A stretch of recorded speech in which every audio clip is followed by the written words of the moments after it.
بدن نبی میں تھی، وہی خوشبو بدن علی میں تھی۔ بس ایک ہی رات رہے کاروبار ہجرت میں، نظر بھائی شیر سنا، بس ایک ہی رات رہے کاروبار ہجرت میں۔ حکیم علامہ ربیع بارہوی، اپنے ماموں کا شعر یاد آ گیا مولانا بہت دنوں کے بعد، کہتے ہیں بس ایک ہی رات رہے کاروبار ہجرت میں، امیر ہو گئے حیدر اسی تجارت میں۔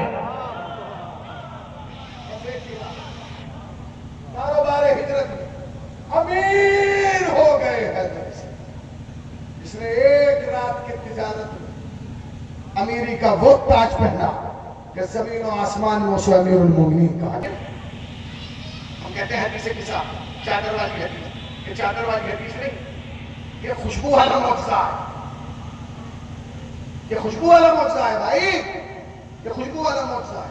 آپ کہیں گے تھے حسن نے آگے کیا کہا، اماں میں نانا کی، بولو بولو نا بھائی، میں نانا کی، میں ممبر پہنچا سنتا ہوں، میں نانا کی، مسئلہ یہ پہلی نہیں پڑھ رہا ہوں، روز ہی یاد آتا ہے، بولے گے جتنا بولے گے اتنی جلدی میں بولوں گا، میں نانا کی، اس کے بعد حسین آئے، اماں میں نانا کی خوشبو محسوس کر، اس کے بعد علی آئے، ہم بھائی کی خوشبو محسوس کر رہے ہیں، آئے حسن و حسین نے بتایا ہمارا نانا خوشبودار ہے،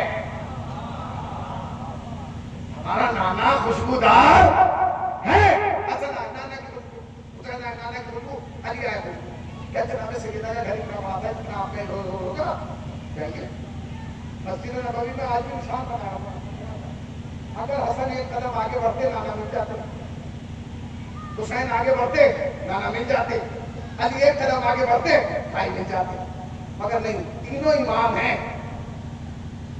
حسن بھی امام، حسین بھی امام اور علی بھی امام، تینوں نے آگے سوال کس سے کیا، سیدہ سے، نانا کی خوشبو، نانا کی خوشبو، بھائی کی خوشبو، اور جناب سیدہ نے تینوں اماموں کو بتایا وہ رہے نانا چادر کے نیچے، وہ رہے نانا چادر کے نیچے، وہ رہے بھائی، تم نے غور ہی نہیں کیا، اگر علی بغیر پوچھے بھی چلے جاتے تو بھائی مل جاتے، حسن و حسین بغیر پوچھے بھی چلے جاتے تو نانا مل جاتے، پھر یہ تینوں اماموں نے آ کے فاطمہ سے کیوں پوچھا، تاکہ قیامت تک فاطمہ کی منزلت سمجھ میں آ جائے کہ دنیا والوں دیکھ لو جو کائنات کو راستہ دکھائے اسے امامت کہتے ہیں، جو امامتوں کو راستہ دکھائے اسے فاطمہ کہتے ہیں،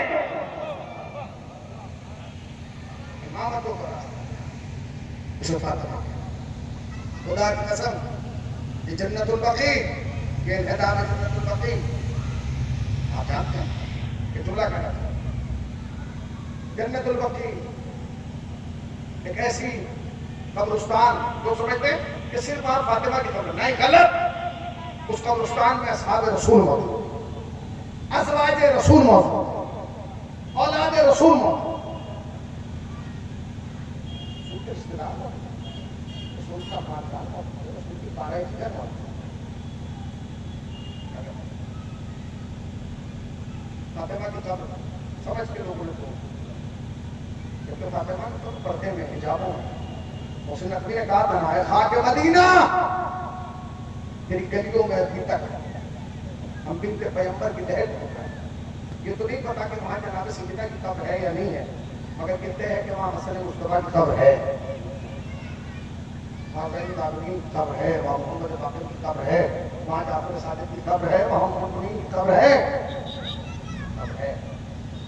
مگر جناب سیدہ کی قبر کے لیے سوال ہے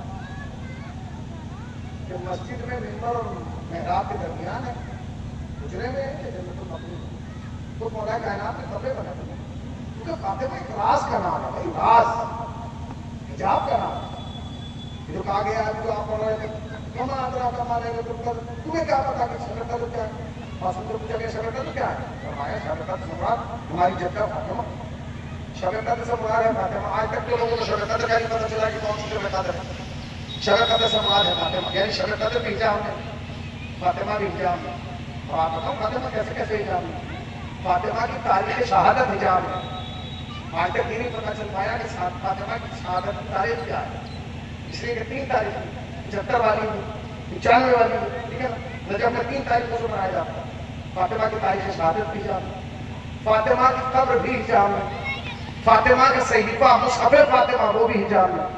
کتنی چیزیں حجاب میں. سب حجاب میں کیوں ہے؟ ان طریقے کا فاطمہ خود حجاب میں، شب قدر حجاب میں، مصحف فاطمہ حجاب میں، قبر فاطمہ حجاب میں، تاریخ شہادت فاطمہ حجاب میں، قاتل فاطمہ حجاب میں. یہ سب حجاب میں کیوں ہیں جانتے ہیں؟ اسی لیے اللہ نے فاطمہ کے ایک بیٹے کو حجاب میں رکھا ہے تاکہ جب وہ آئے گا تو ہر چیز سے حجاب اٹھائے گا. فاطمہ کی قبر کا پتہ قبر کو منہدم کر دی گئی. پڑھنا آسان ہے، سننا آسان ہے. اگر گاؤں میں کوئی توڑنے کا چودھری ہوتا ہے نا اور کوئی اس کے باپ کے ماں کی قبر کو توڑنے کی کوشش کرتا ہے، جتنی جرأت اور طاقت ہوتی ہے اس طاقت سے وہ احتجاج کرتا ہے. روکنے ان قبروں کا وارث وہ ہے جو کائنات کا امام ہے. قبروں کا وارث کون ہے؟ جو کائنات کا امام ہے، امام زمانہ ہے، زمانے کی جان، آخری امید جہاں، جس کا لال قبریں توڑ دی. آپ جانتے ہیں جنہوں نے توڑی ان کی بنیادی یہ نہیں تھی کہ ہم قبر فاطمہ توڑیں، تو آواز تھا. ان کا مقصد یہ تھا کہ ہم روزہ رسول کو گرائیں. نہیں وہ پورا نہ، اس لیے کہ قبر فاطمہ کے بعد سنا بڑا احتجاج ہوا کہ دشمن اپنی پلاننگ بھول گئے، خاموش. مگر ہاں تمہیں اگر قبر فاطمہ کا مسائل سننا ہے یا اس ٹوٹی ہوئی قبر کا مسائل، تو پھر تمہیں اس کربلا سے اٹھ کے تمہیں کربلا معاملہ چلنا. وہ بین الحرمین کھڑے ہو گے، جب تم اس طرف دیکھو گے تو ادھر چمکتا ہوا ہے گنبد نظر آئے، ادھر دیکھو گے تو ادھر چمکتا. دو جنتوں کے درمیان چراغا ہے، روشنی ہے، لوگ ہیں، عوام ہے، ہجوم ہے، ظاہرین ہے، مجمع. نجف آؤ گے ایک سیلاب ہے، کاسمین جاؤ گے ایک سیلاب ہے. ہر جگہ سیلاب ہے. قم میں حضرت آیت اللہ خدا غریب رحمت فرمائے طیب جزائری صاحب ہوا کرتے تھے. وہ مصائبوں میں جملہ ضرور پڑھتے تھے جو میں پڑھ رہا ہوں. وہ کہتے تھے کہ سلام ہو بقی کی ان قبروں پر جن میں زائر دن میں کبوتر ہے رات میں شبنم ہے.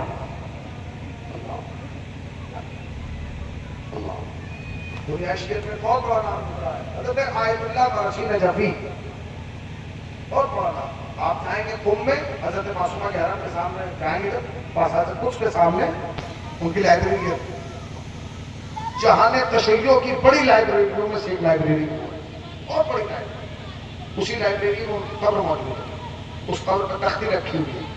اس تختی پہ لکھا ہے کہ میری قبر میں وہ سجدہ ضرور رکھ دینا جس میں 70 سال کی نماز شفقت آ گئی. میری قبر میں وہ رومال ضرور رکھ دینا جس میں میں نے حسین کو. ایسا عالم، ایسا فقیہ. اپنی زندگی میں کوئی امام، کوئی معصوم ایسا نہیں رہا جس سے سید مرشی نے ملاقات نہ کی. واقعات موجود ہیں، چاہیے آپ بڑے پڑے واقعات. مولا کائنات سے ملاقات کی، امام حسین سے ملاقات کی. امام حسین نے اپنی انگوٹھی دی ہے اتار کے، گھاس دی ہے.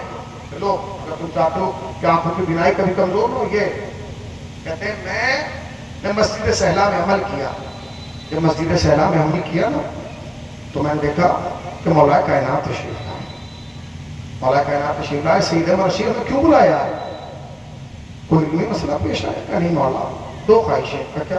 تو پہلی خواہش تو یہ کہ میں حج پہ ضرور جاؤں، حج بیت اللہ کے لیے جاؤں. مولا دعا کرتے ہیں. اور اگر ٹھیک ہے میں مرشی میں دعا کرتا ہوں. یعنی مولا مگر دعا یہ کیجیے کہ اگر میں جاؤں تو لوٹ کے نہ ہوں. کہیں مرشی یہ نہیں ہو سکتا، اس لیے کہ تمہاری موت وہاں نہیں آنا ہے، تمہارا مدفن تمہاری قبر قم میں بننا ہے. خدا کو تم سے کام لینا ہے. تو سید مرشی نے کہا کہ مولا میرا ایک سوال ہے، کہ کوئی علمی مسئلہ ہو تو پوچھو. کہ نہیں مجھے کوئی علمی مسئلہ نہیں، کہ مجھے بتا دے میری ماں فاطمہ کی قبر کہاں ہے؟ کہاں ہے میری ماں فاطمہ؟ جب کہا میری ماں فاطمہ کی قبر کہاں تو مولا کائنات نے کہا سید مرشی میں یہ نہیں بتا سکتا، میں نے فاطمہ سے وعدہ کیا ہے. کہ مولا ہمیں نہیں پتا چلا کہ میری ماں کی قبر کہاں ہے جنت البقیع میں. کہ کیوں پوچھنا چاہتے ہو؟ کہ مولا میں اپنی ماں کی قبر پہ جا کے رونا چاہتا ہوں، فریاد کرنا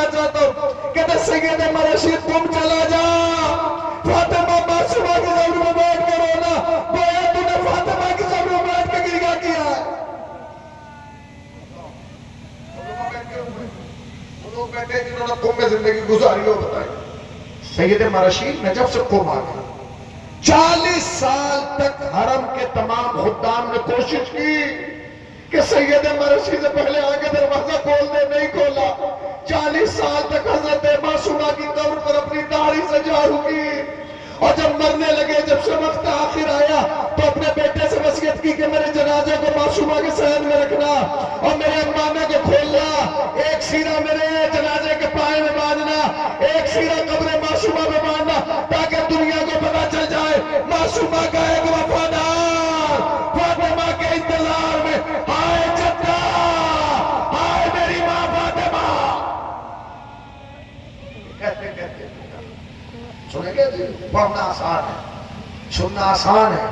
سید مرشید بزرگ عالم, بہت سارے ایسے واقعات مل سکتے ہیں جو پڑھے جا سکتے ہیں, مگر نہیں. میں 2 جملے کہہ کے میں اس ختم کر دینا چاہتا ہوں. جانتے ہو فاطمہ کتنی مظلومہ, فاطمہ اتنی مظلومہ ہے کہ جب فاطمہ کا جنازہ گھر میں رکھا تھا تو روایت کے جملے یہ کہ حسن و حسین میں آستین دے کے رو رہے تھے, کہیں ایسا نہ ہو کہ ہماری ماں کے قاتل کو پتہ چل جائے.